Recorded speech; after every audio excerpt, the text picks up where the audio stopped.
Welcome to the Makers of MidCity podcast. I'm your host, Clark Dunn. I'm Nadia Niakossary, the Senior Director of Development of RCP Companies. And today we have the opportunity to sit down with Rodney Hall of Fame Recording Studio. Thank you so much for being here. Thank you. Thank you for having me. So would you like to introduce yourself and kind of talk a little bit about what Fame and set the story for what Fame Recording Studio is? So I'm Rodney Hall with Fame Recording Studios. My dad started Fame back in 1959 over a city drugstore in Florence, Alabama.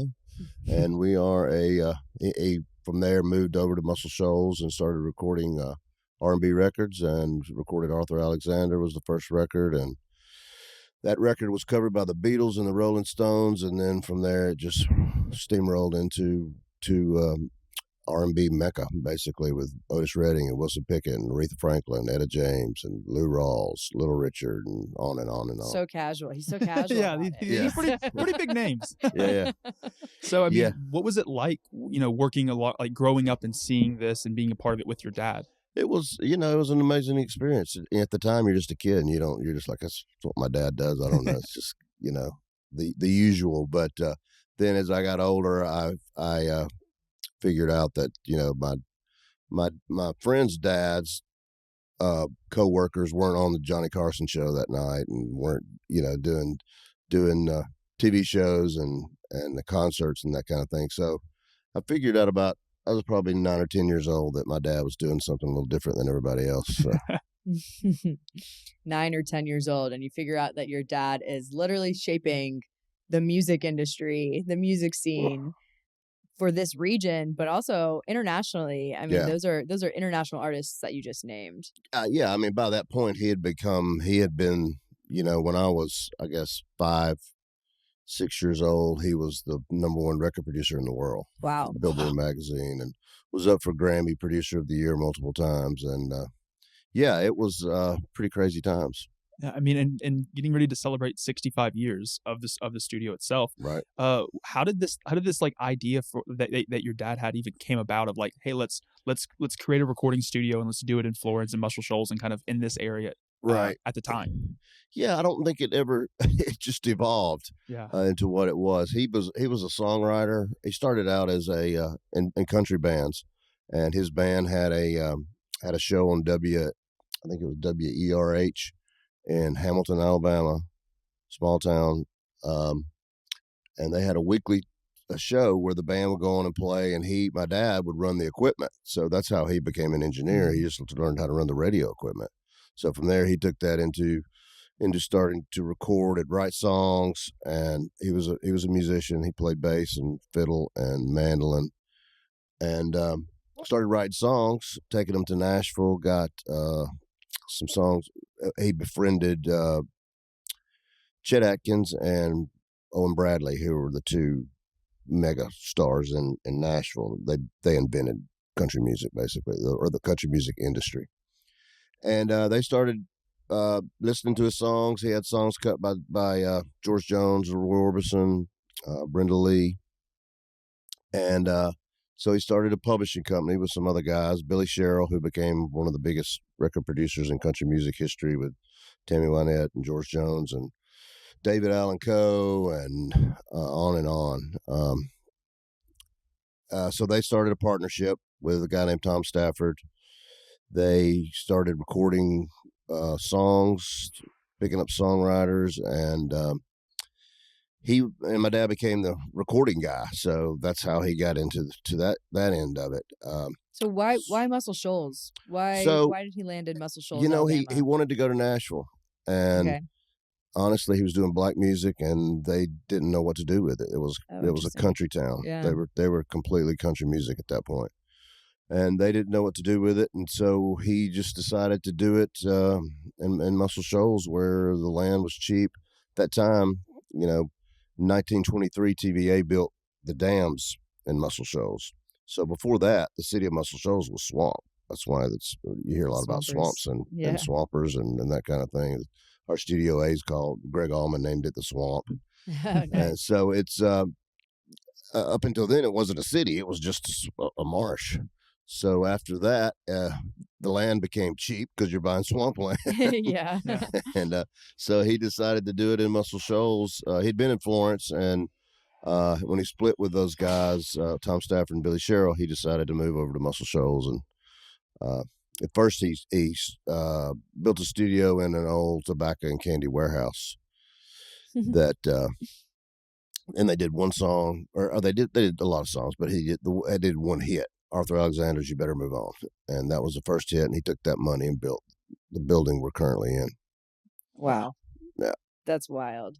So talking about new age fame, how fame is now today, you still have incredible artists, international artists come through. Muscle Shoals sees more international travel than international tourists than anything else. So what does that look like right now? Recording studio business has changed and evolved drastically since then. Yeah, we're actually busier now than we've been in a long time. It's odd, and a lot of it has to do with the documentary that came out in 2013. Yep. Just getting the word out, and but before that we worked for record labels behind the scenes, and we weren't a public facing entity, so our brand wasn't really being broadcast to the public. We were famous within the music industry, but before the documentary, so today we're really busy. We've always been busy in the publishing world. So we have songwriters that write songs for us. We pitch those songs to artists, movies, film, TV, commercials, all that kind of stuff, but basically manage their song catalog. And we've always done well at that. The studio business has always been up and down, and people think that that's where the money is, or that's not where the money is. That's where the money's spent. And it's a tool for all the other things we do, the productions, the record labels, the publishing. But with that said, it's a crucial tool. Without that, there's none of the rest of it. So, of course. But that business has really picked up over the last 15 years, and we did Turnpike Troubadours record this year. We did Ann Wilson from Heart. We did the Revivalists. We did we've done Greg Allman's last record. We did Keb Mo, Alan Jackson, Vince Gill, Jamie Johnson, Alison Krauss, Keb Mo. Wow. On and on. So yeah, it's kind of crazy. You start looking at the list of artists that we've worked with over the last 10 years, but then you add in, the Little Richards and Aretha Franklin and Etta James, and it's just that are coming to Muscle Shoals, Alabama, to record their music. Which when our studio opened, I mean, it was literally in the middle of a cotton field, and swamps. It was there was the road in front of the studios, Avalon Avenue, and it ended a block down from where we are, because it was swamps. Wow. And I know you've been working with the camp since, or like in MidCity since almost the beginning of the camp. Talk a little bit about how your introduction to MidCity and working with the camp back in 2019 kind of happened, and how has your role here continued to grow? Yeah, actually, because 2017. Okay. Rodney, before the show started. Yeah, crazy. Yeah, a buddy of mine named Sean Patrick was working for RCP and helping develop the camp, and he called me up and was wanting to book the opening show for the camp, and so we put it together with, I think Billy Allen was on it, and the Pollies, and I can't remember who all. Gary Nichols, maybe. No, Paul McDonald, I believe. Yeah. He Paul was McDonald. on the list. Yep. Yeah. So we booked the very first show, and there wasn't even the stage that's there now. Wasn't even there. It was a temporary stage, and I remember freshly laid sod. And rain. A lot of rain. Weekend. Yeah. So there was a music festival. Viewers that may not know, the camp really kicked off that with a music festival called Fireside Music Festival, and we had just torn down Madison Square Mall that February of 2017. And we wanted to create the camp as a place for people to come and hang out and watch as MidCity comes out of the ground. There's another great episode with Lindsay that talks about the evolution and the start of the camp.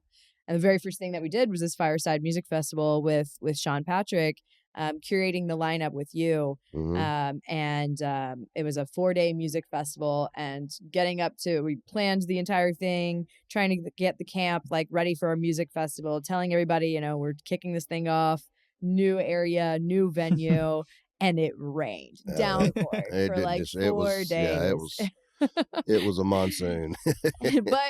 but we did get through the event. We had Billy Allen perform, the Hollies performed, and what I was telling you guys that we were talking about this before the show started too, is that now those artists that were on that lineup in 2017 are on the lineup for the new South Star Festival that's coming up in Huntsville with Blink 182 and Gwen Stefani. So that's a really cool segue. Yeah, it's a really cool like artist development story of like, you know, they headlined this like new music festival at the camp.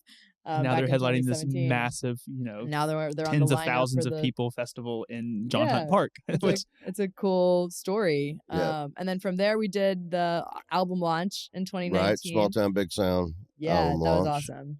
And I've watched MidCity go from Madison Square Mall to what it is today, and it's pretty amazing to watch. It's been a slow process. I mean, COVID happened, and everything kind of just came to a screeching halt for a little bit. But it's back on track, and it's amazing to watch it all develop. But the whole music scene in Huntsville has really been trying to celebrate, where we want to celebrate the music legacy of this region, and a big part, the Fame Recording Studios and your family, that's a big part of the legacy of this region. So the whole premise of the music ecosystem and the upcoming music scene here has been celebrating that music legacy and rewriting it for what the future of the music scene is in Huntsville, from the opening of the Orion to future projects that we've been working on for years together. And hopefully we'll announce that in another episode. Yep. But we've been talking with Rodney for years now on how do we pull in that legacy of Fame Recording Studios in MidCity, and what that looks like. Yeah, and I know, like, as by the time this episode releases, it'll be close to the big 65th anniversary of Fame. Talk a little bit about kind of how this as we're recording this halfway through 2024. Talk a little bit about how 2024 is going, and then this approach to this collaboration with not only MidCity but also the Orion for your 65th anniversary. Yeah, this has been an exciting year already, and we're only halfway through, but this is our 65th year since my dad started the publishing company over the drugstore in Florence, which, just FYI, where Fame comes from is Florence, Alabama Music Enterprises is what it started, and they didn't realize it spelled out Fame until a few months later. And they were like, I like this. This might be a good name. So it was kind of might stick happenstance. Yeah. So this has been a great year. We're expanding. Actually, we're expanding our studio business. In 2018 we did a partnership with a good buddy named Glenn Rosenstein, who's a legendary record producer, worked with U2 and Madonna and the Talking Heads and Ziggy Marley and the Ramones and on down the list. He's just worked with everybody over the years. And he came in and partnered with us on our Studio B, and we revamped the control room. We bought a console from Dallas Sound Labs, which was Stevie Ray Vaughan's favorite console, and did his last 3 albums on it.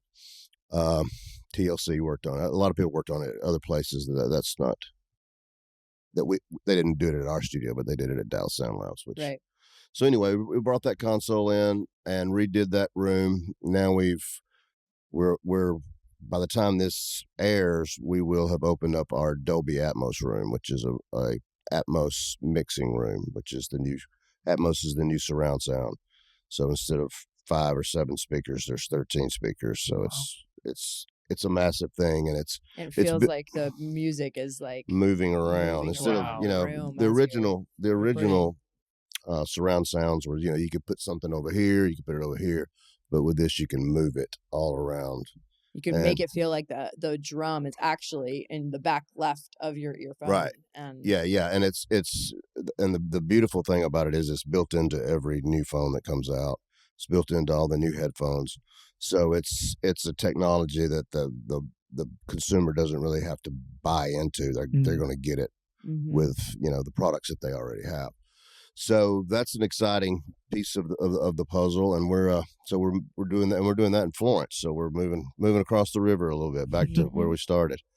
We're looking at opportunities elsewhere. We've been talking with Nadia and Max and Remy over here in MidCity since 2017 or shortly thereafter, about doing something over here. And hopefully we'll be announcing something on that in the next near future. Yeah. Yeah. I mean, just thinking over the last 65 years of fame, and as technology is continuing to develop, I feel like it would be tough on your end to kind of, like, things are changing so quickly as far as as new technologies are coming out. Do you see, like, as you're getting ready to add these new features into the recording studios, that this will be it for the next 10 years? Or do you see it being never 2 or 3 years down the road, you're having to adapt again and change? Yes, absolutely. Absolutely. It's, we're in an upgradable world.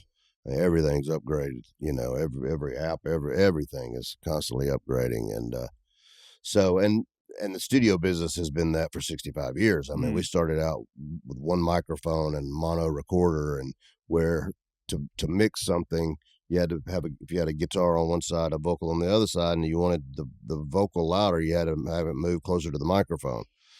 To now where, everything has gone from that to multi-track, 4-track, 8-track, 16-track, 24-track, unlimited tracks now with computers. And it's just, and the way you can manipulate the sound now is just, I mean, you can tune things, you can move it in time, it's pretty crazy what you can do with sound these days and the technology. And, with AI coming along, it's just I don't see any stop to any of it. It's just going to be, I don't know where the future goes, but what we're banking on and what we've always banked on is humans.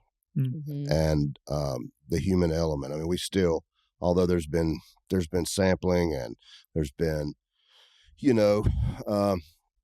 digital synthesizing and all kind of stuff for decades, we're still basically put 5 or 6 guys in a room, and they work off each other and they play off each other and they know each other, and that's kind of our niche, and will continue to be, I'm sure. Although we work with all technologies that come along. I mean, we've been recording digitally for decades. But the human element can never be replaced by AI. Not in my mind. Sure. I mean, it will be in certain genres. It can EDM and that kind of stuff. Yeah, but sure. And for what we do, it's about feel and about the soul. And I think as we go along, my dad always used to say everything comes back around every 20 years. So, that's also fair. Yeah. I think, and if you look at the resurgence of vinyl now, that's, becoming very true even in that. So I do think that we'll probably go way down the road digitally as far as in AI and all the rest, but I think there'll always be a segment of the population that wants to hear real humans play instruments and do it well, and not, I don't know if y'all saw the national anthem debacle the last few days, but that was